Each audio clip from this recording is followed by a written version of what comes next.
शुरू करें? अब मैं सभी सम्मानित प्रेस के साथियों से आग्रह करूंगा कि आप सब मानी जी के साथ प्रेस वार्ता करें। मैं सबसे पहले हमारी पार्टी के नेता और पूर्व में रहे एमएलसी राम आश्रय विश्वकर्मा जी और उनके बड़ी संख्या में साथी सहयोगी और विश्वकर्मा समाज के बहुत ही प्रतिष्ठित सम्मानित लोग जो इस कार्यक्रम में शामिल हुए, मैं सभी लोगों का बहुत बहुत धन्यवाद और आभार प्रकट करना चाहता हूं। हालांकि विश्वकर्मा जयंती बाद में होनी है, लेकिन आज जब हम लोग बैठ कर के बातचीत किए हैं, ये नहीं पता था कि आज इंजीनियरिंग डे भी मनाया जा रहा है। और जहां हम शुभकामनाएं देना चाहते हैं, बधाई देना चाहते हैं, विश्वरैया जी को याद करते हुए उनके योगदान को, जो उन्होंने हर क्षेत्र में योगदान दिया है, इरिगेशन इंजीनियरिंग में, सिविल इंजीनियरिंग में, या महत्वपूर्ण इकोनॉमिक पॉलिसीज को किस तरीके से हमारा देश और समाज आगे बढ़ सकता है, प्लान्ड इकोनॉमिक जो प्लानिंग दी उन्होंने, जहां उन्हें याद कर रहे हैं हम लोग, वहीं इस धरती के पहले इंजीनियर भगवान विश्वकर्मा जी को भी हम लोग याद कर रहे हैं। और विश्वकर्मा समाज के लोगों को हम लोगों ने भरोसा दिलाया है, उनका आर्थिक, सामाजिक और राजनीतिक हक, सम्मान और स्थान दिलाने के लिए हम समाजवादी लोग उनके साथ खड़े दिखाई देंगे। जहां भगवान विश्वकर्मा जी के सम्मान में और समाज के लोगों को एकजुट होने के लिए, उनके विभिन्न कार्यक्रमों में शामिल होने के लिए नेताजी और समाजवादी पार्टी ने विश्वकर्मा जयंती को छुट्टी के रूप में मनाने का काम किया था, समाज को एक सम्मान देने का काम किया था। हम समाज के लोगों को भरोसा दिलाना चाहते हैं, भविष्य में भी विश्वकर्मा जयंती, भगवान विश्वकर्मा जयंती को बड़े रूप में मना करके उनका सम्मान और उनके समाज को जोड़ने का काम हम लोग करेंगे। वहीं ये भी तय किया था जब पिछली बार हम लोग बैठक किए थे कि ये रिवर फ्रंट जो देश का सबसे प्रतिष्ठित स्थान बनने जा रहा है, बहुत सारे साथियों को और खासकर प्रेस के साथियों को याद होगा, इसकी भव्यता और सुंदरता हम लोगों को उस समय भी देखने को मिली जब लखनऊ में डिफेंस एक्सपो हुआ था और नेवी के लोगों ने, एयरफोर्स के लोगों ने इस रिवर फ्रंट को बहुत सुंदरता के साथ किस तरीके से उन्होंने सजाया था और उन्होंने अपनी एक्टिविटीज और एक्सरसाइज की थी। और ऐसा लग रहा था तस्वीरों में और वीडियो में, और जो लोग मौके पर देखने गए थे, शायद दुनिया में जो डेवलप्ड कंट्रीज हैं उन देशों में ऐसा देखने को मिलता है। उसी तरह का लखनऊ में रिवर फ्रंट पर उस आयोजन को हम लोगों को देखने का मौका मिला था। उसी रिवर फ्रंट पर भगवान विश्वकर्मा जी, जिन्होंने पौराणिक हमारे तमाम स्थान बनाए हैं, जिनको आज भी हम लोग चर्चा में और ग्रामीण क्षेत्रों में उनकी बातों को कहते हैं। भगवान विश्वकर्मा जी ने सोने की लंका बनाई, भगवान विश्वकर्मा जी ने द्वारिका बनाई, भगवान विश्वकर्मा जी ने स्वर्ग बनाया। इसलिए ऐसे भगवान को वहां पर स्थान देंगे और उनका सिंहासन अगर होगा तो वो सोने का होगा। भगवान विश्वकर्मा जी को हम लोग एक स्थान देने का काम रिवर फ्रंट पे करेंगे। वहीं राजनीतिक तौर पर हम अपने विश्वकर्मा समाज से सहयोग और अपील मांगी है, कहा है, उन्होंने हमेशा साथ दिया है नेताजी और इस संविधान की लड़ाई में, इस आरक्षण की लड़ाई में, और जो बुराइयां हैं सरकार की और समाज की उनको दूर करने में, इस संघर्ष में हमेशा साथ दिया। हमें पूरा भरोसा है कि भविष्य में जो 2027 में चुनाव आने वाला है, उसमें सब लोग मिलकर के एक दूसरे का साथ देकर के समाजवादी पार्टी की सरकार बना करके सामाजिक न्याय के राज की स्थापना कराने में हमारा सहयोग और मदद करने का काम करेंगे। मैं एक बार फिर आदरणीय विश्वकर्मा जी को और उनके समाज के जो लोग बैठे हैं ऊपर और हमारे साथ जो पीछे बैठे, इन सब का मैं बहुत बहुत धन्यवाद और आभार प्रकट करता हूं। बात की आरक्षण की लड़ाई का भी आपने जिक्र किया, लेकिन उत्तर प्रदेश में ही एक संत है रामचंद्राचार्य लगातार बयान दे रहे हैं, कभी आरक्षण पर, कभी बाबा साहब अम्बेडकर पर, और अब तो उन्होंने पश्चिमी उत्तर प्रदेश को मिनी पाकिस्तान ही बोल दिया। लगातार वो बयान देते जा रहे हैं, लोग सभा में हजारों की संख्या में जुटते हैं। हम यहाँ विश्वकर्मा समाज के लोग सब बैठे लोग हैं। इनके समाज में बहुत ही प्रतिष्ठित वास्तुकार लोग हैं, शिल्पकार हैं, और अपने हुनर से, अपने इनबॉर्न टैलेंट से, बिना सरकारी कुछ मदद से ये समय समय पर समाज में शेप देते हैं, सुंदरता लाते हैं, भव्यता लाते हैं। हम इनके समाज के तरक्की और खुशहाली के लिए अगर हमें विशेष योजना भी बनानी पड़ेगी, और उस समय जब एआई, इंटरनेट और सोशल मीडिया और नए तरह का जो परिवर्तन हो रहा है समाज में और बाजार में, उस दिशा में इन लोगों को कैसे मुख्य धारा से जोड़ें, उसमें हम लोग पूरे समाज का सहयोग और मदद करेंगे। जहां तक जिन साधु और हमारे जो सम्मानित हैं वो यही चाहते हैं कि एआई पर बहस ना हो, कोई 3x680 super critical thermal plant पे बात ना करे, कोई एक्सप्रेसवे की बात ना करे, कोई पब्लिक ट्रांसपोर्ट जो सेफ इन्वायरमेंट के लिए अच्छी चीज है, जो मेट्रो है, मान लीजिए हमारे शहर इतने बड़े होते चले जा रहे हैं, उन शहरों में हमें आवश्यकता है कि क्लीन और सेफ पब्लिक ट्रांसपोर्ट सिस्टम कैसे मिले, हमारी नदियां कैसे साफ सुथरी हों।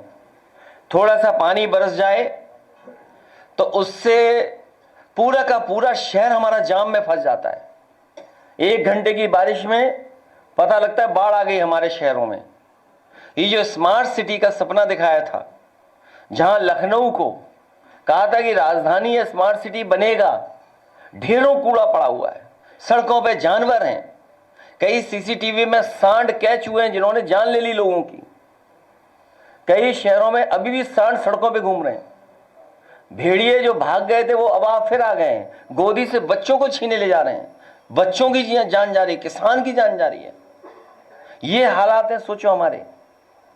और शहरों में झूठ प्रचार करने के लिए, नकली दिखाने के लिए, हमारा आपका ध्यान हटाने के लिए जाने कहां की संस्था आती है और कहती है कि यूपी के ये शहर नंबर 1, नंबर 2, नंबर 3 पर हैं। मैं तो कहूंगा ऐसी संस्थाएं ब्लैक लिस्टेड हों, जो लोगों को बताने, गुमराह करने का काम कर रहे हैं। सॉलिड वेस्ट मैनेजमेंट क्या है, सीवरेज सिस्टम में क्या किया आपने, नदियों के लिए क्या किया आपने, तो इनसे ध्यान हटाने के लिए हो रहा है। हम तो ताज्जुब कर रहे हैं इस बार, जाने क्या प्रकृति का क्या हो रहा है। मैं जब सैटेलाइट पे क्लाउड्स देखता हूं, कई बार जो एप्स हैं उसमें पता नहीं क्या बात है कि गोरखपुर छोड़ के बादल बरस रहे हैं हर जगह। बादल यूं आ रहे हैं फिर यूं चले जा रहे हैं। हम तो इंतजार कर रहे हैं, मेट्रो तो चल ही नहीं गोरखपुर में, नाव कब चलेगी उसका इंतजार कर रहे हैं।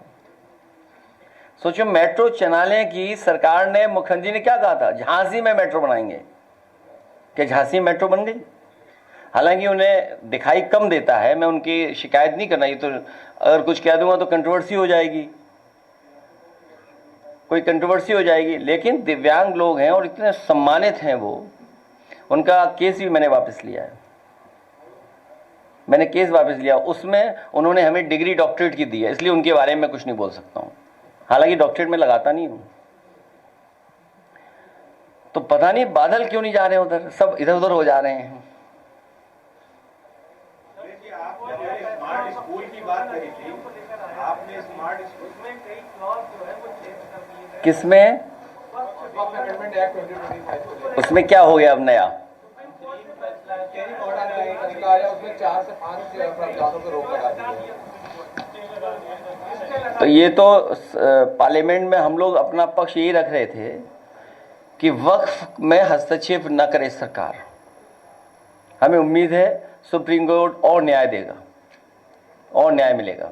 आउटसोर्सिंग में जश्न मना रही है ये सरकार, और आउटसोर्सिंग से इतना परेशान है लोग, और भर्तियां उल्टी सीधी हो रही हैं, फिर भी ये लोग आउटसोर्सिंग पे फर्स्ट जश्न मना रहे हैं। समाजवादी पार्टी आउटसोर्स व्यवस्था पर पूरे तरीके से प्रतिबंध लगाएगी। आउटसोर्स के पक्ष में नहीं है। पक्की सरकारी नौकरी, पक्का आरक्षण मिले, वो नौकरी हम लोग अपने समाज के लोगों को देंगे। और इस सरकार का भी आउटसोर्स होने जा रही है, इसका भी टाइम खत्म हो गया आउटसोर्स वाला।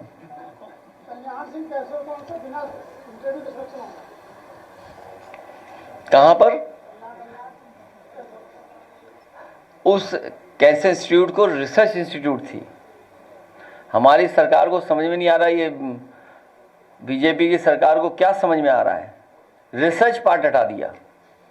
और मुझे याद है जब मैं पहली बार वहां गया था देखने, तो सबसे पहले एक बच्ची मिली थी मुझे, वो भी गोरखपुर की, उसका इलाज चल रहा था। सोचिए आप, गोरखपुर में एम्स, गोरखपुर में मेडिकल कॉलेज, गोरखपुर में सब कुछ, और अपनी भी यूनिवर्सिटी बना ली उन्होंने, उसके बाद भी इलाज नहीं वहां पर। और मेडिकल को दूर इतना करते जा रहे हैं कि गरीब का बच्चा नहीं पढ़ पाएगा। सोचो फीस कितनी हो गई, अब आज फीस कितनी देनी पड़ रही है, सोचिए आप। और ये सरकार ने तय किया है कि कोई बच्चा फेल नहीं होगा, क्योंकि फेल अगर होगा, अच्छी तरह परीक्षा होगी, तो बच्चे सवाल उठाएंगे कि वहां पर स्टाफ ही नहीं है, पढ़ाने वाले लोग नहीं हैं, जो प्रोफेसर्स होने चाहिए मेडिकल कॉलेज में किसी में पर्याप्त नहीं है। और हमें तो पता नहीं क्या है कि प्रेस भी कभी सवाल नहीं पूछती। किसी भी मेडिकल कॉलेज में पर्याप्त स्टाफ नहीं है पढ़ाने वाला, लेकिन प्रेस पूछ ही नहीं रही। सर, आपने जो गाजीपुर वाला वीडियो डाला था, जो हादसा हुआ था, आज उस परिवार ने मुख्यमंत्री से मुलाकात करी, और फिर जो भाई जिसका वीडियो शेयर किया था उसका नया बयान आता है, वो पुलिस की कार्रवाई से खुश हो जाता है, आप सारी चीजों को फिर क्या लग रहा है कि पहले के वीडियो, बाद में वाला वीडियो, आज हमने और आपने अखिल भारतीय वीडियो पिटाई भी देखा, उसमें भी समझौता हो गया। कौशाम्बी में भी 2 डिप्टी सीएम झगड़ा करा रहे थे 2 लोगों के बीच में, उसमें भी सुनने में आया है कि समझौता हो गया है। इसी तरह गाजीपुर में सुनने में आ रहा है कि कुछ इस तरह का हुआ है। कि यही तो हम लोग कह रहे हैं कि संविधान और कानून से सरकार नहीं चल रही है। ये उदाहरण है तीनों, और गाजीपुर वाला तो उदाहरण है। जितना भी आम जनता, समाजवादी साथ तो थे ही थे, लेकिन जब घटना कोई हुई, जब सूचना मिली, तो हम लोग तो न्याय दिलाने के लिए खड़े हैं। और बताइए, जिसे न्याय हमें दिलाना, वही परिवार अगर बीजेपी क्या सहमति कर दे, तो हम उसमें क्या कर सकते हैं? तो यही तो हम बता रहे हैं कि संविधान और कानून से सरकार नहीं चल रही है, दबाव बना के सरकार चल रही है।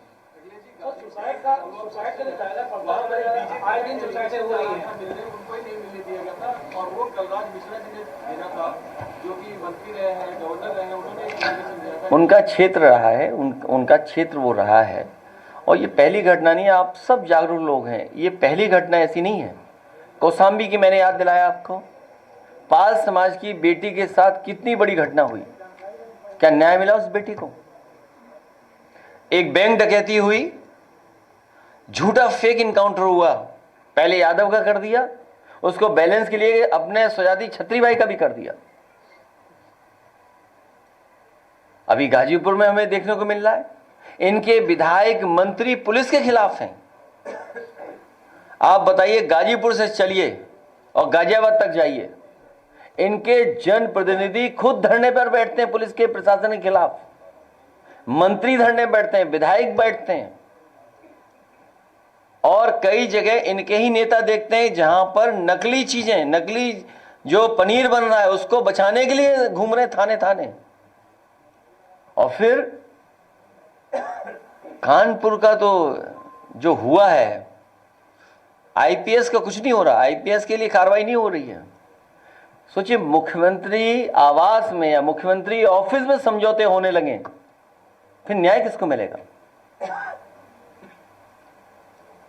ये नया दौर चल रहा है, नई तरह की चीजें चल रही हैं, आपको भी नहीं पता होगा।